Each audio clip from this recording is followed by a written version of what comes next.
নমস্কার বন্ধুরা, শুভ সন্ধ্যা। আজকে আমরা কয়েকটা জিনিস নিয়ে আলোচনা করব।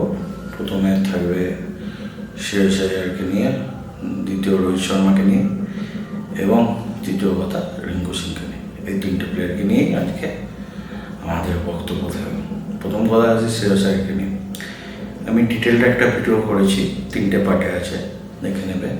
শ্রেয়স আইয়ারের উত্থান বা শ্রেয়স আইয়ারের ক্রিকেট কেরিয়ারে যতটুকু আমার নলেজে বা আমি জেনেছি ততটুকু বলেছি। কালকে ভিডিওটা করার পর সন্ধ্যের দিকে থেকে একটা জিনিস ভাইরাল হলো যে শ্রেয়স আইয়ারকে নাকি বিসিসিআই আগামী ওডিআই ক্যাপ্টেন হিসেবে ভাবনা চিন্তা করছে। তো এই জিনিসটা খুব দ্রুত গতির সাথে ভাইরাল হলো এবং তার সাথে সাথে এটাও ভাইরাল হলো যে অস্ট্রেলিয়া সিরিজ খুব সম্ভবত রোহিত শর্মার নাকি শেষ সিরিজ। এখানে রোহিত শর্মা, তার আগে অবশ্য মিটিং হবে একটা বিসিসিআই, এখানে রোহিত শর্মা আগামী দিনে খেলবে না 2027 ওডিআই ওয়ার্ল্ড কাপে খুব সম্ভবত রোহিত শর্মা থাকছে না, সেই জন্য এখানেই ডিসিশন নেওয়া হবে। রোহিত শর্মা যেমনই পারফরমেন্স করুক এখানেই ডিসিশন নেওয়া হবে। আর যদি খেলেও অস্ট্রেলিয়া সিরিজের পরবর্তী অ্যাজ এ প্লেয়ার খেলবে, ওই অস্ট্রেলিয়া সিরিজ থেকেই খুব সম্ভবত ইন্ডিয়া নতুন ক্যাপ্টেন নিয়ে যাবে এবং সেটা শ্রেয়স আইয়ার। এবার ব্যাপারটা আমাদের বুঝতে হবে শ্রেয়স আইয়ারের নামটা কেন আসছে। আর এখন কি তাহলে এই যে টিম সিলেকশন হলো এশিয়া কাপের, সেখানে কি আলোচনা হয়েছে? আমার মনে হয় না তাই সেখানে আলোচনা হয়েছে, কারণ এখন ওয়ানডে সিরিজ অনেক দেরি আছে। কারণ এখন হচ্ছে এশিয়া কাপ T20 ফরম্যাটে খেলা হবে, তারপর ওয়েস্ট ইন্ডিজের সঙ্গে টেস্ট সিরিজ আসে, তারপর গিয়ে ওডিআই সে বছরের শেষের দিকে নভেম্বর ডেজ। তো এখন থেকে এইসব জিনিস নিয়ে আলোচনা হবে না। আমার মনে হয় এটা জাস্ট একটা ভাইরাল হয়েছে, যেহেতু বিসিসিআইয়ের প্রতি ম্যাক্সিমাম মিডিয়া, ক্রিকেট মহল, ক্রিকেট বিশেষজ্ঞ, তারপর সোশ্যাল মিডিয়া, ইউটিউবার, নানা রকম পডকাস্ট, নানা রকম হচ্ছে বিসিসিআইকে তুলনা করছে এই টিম সিলেকশনে শ্রেয়স আইয়ার নেই বলে। শ্রেয়স আইয়ার সিলেকশন এশিয়া কাপে হয়নি মিডল অর্ডারে, সেই জায়গাটা বড় এজেন্ডা চলছে। এইটাকে কিছুটা ধামাচাপা দেওয়ার জন্য এটা একটা বিসিসিআই পলিটিক্স গেম খেলছে, আমি যতটুকু বুঝি। যে একটা, আর যদি সত্যিও হয়, যখন ওডিআই ফরম্যাটে সে তো ভালো করেছে এবং আইপিএলও ভালো করেছে, একটা আইসিসি ইভেন্ট, এশিয়া কাপও একটা গুরুত্বপূর্ণ ইভেন্ট এবং এখান থেকেই শুরু হচ্ছে আমাদের T20 ওয়ার্ল্ড কাপের একটা প্রস্তুতি পর্ব। তো সেই জায়গায় না রেখে ওডিআই ললিপপ ধরিয়ে দেওয়া হচ্ছে, এটা ঠিক না। আর রইল বাকি রোহিত শর্মার কথা। রোহিত শর্মা ইন্ডিয়ার হচ্ছে one of the greatest opener batsman, যে যার রেকর্ড 11,000-এর উপরে ওডিআই রান এবং 3খানা ডবল সেঞ্চুরি। আর কোনো ক্রিকেটার নেই তাকে এইভাবে সরিয়ে দেওয়া না, ঠিক আছে অ্যাজ এ প্লেয়ার তাও ঠিক আছে, কিন্তু এই মুহূর্তে জানি না। তবে এটা যদি সত্যি, এটা একটু এর বিষয়ে, তবে ব্যাকআপ রেডি আছে, জয়সওয়াল আসা রোহিত শর্মার জায়গায় ইজিলি টপ 11-এ ঢুকবে। কিন্তু শ্রেয়স আইয়ারকে নিয়ে আমার মনে হয় এটা পুরোপুরি একটা ললিপপ দেওয়ার চেষ্টা করছে সোশ্যাল মিডিয়া বা যেসব কমেন্ট্রি প্যানেল থেকে শুরু করে কমেন্টেটর, ক্রিকেট বিশেষজ্ঞ, গোটা cricket model, social media, YouTuber, সবাই যে শ্রেয়স আইয়ারের যে সিলেকশন হয়নি, শ্রেয়স আইয়ারের হয়ে বিসিসিআই এগেনস্টে যে এজেন্ডাগুলো চালাচ্ছে তাকে একটু ইয়ে করার জন্য এইরকম একটা ললিপপ ধরিয়েছে। আমার মনে হয় না এটা পুরোপুরি সত্যি ঘটনা। তো যাই হোক, কি সত্যি কি মিথ্যে, যদি এরকমই পরিকল্পনা ছিল ওডিআই শ্রেয়স আইয়ারকে ক্যাপ্টেন করবে, আমার তো মনে হচ্ছিল শুভমান গিলকে। যদি শুভমান গিল করবে না, তাহলে শুভমান গিলকে এখানে ভাইস ক্যাপ্টেন হিসেবে ঢোকানোর কী দরকার ছিল? শুভমান গিল শুধু টেস্ট আর T20 ক্যাপ্টেন থাকবে, হচ্ছে না, মিলছে না। একটা ক্যাপ্টেন ওডিআই T20 থাকতে পারে, টেস্ট T20 মিলছে না।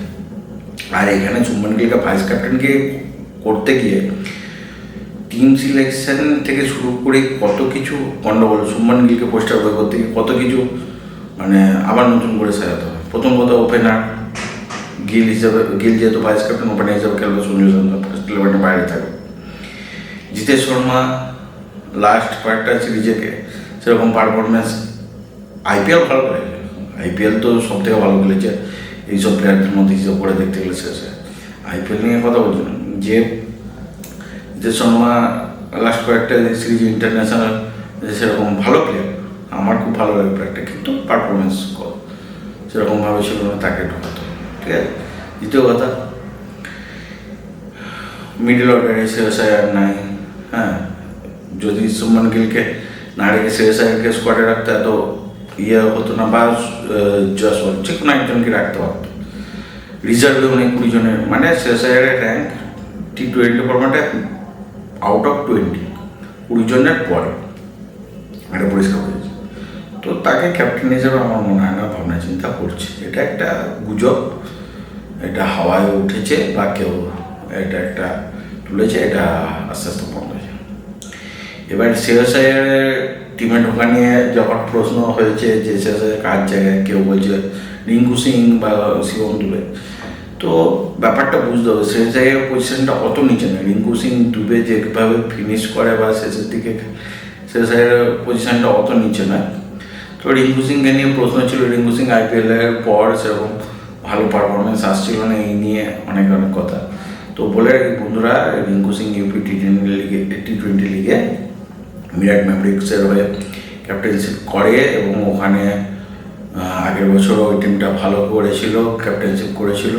এবছরও ভালো, প্রথম ম্যাচটা একটু দুর্বল হওয়ার পর গতকাল একটা ম্যাচ হয়েছে গোরখপুরের সাথে, ওখানে ভালো খেলেছে এবং টিমকে জয়লাভ করেছে এবং 48 বলে খুব সম্ভবত 108 রানের একটা অনবদ্য ইনিংস সেঞ্চুরি করেছে T20 ফরম্যাটে।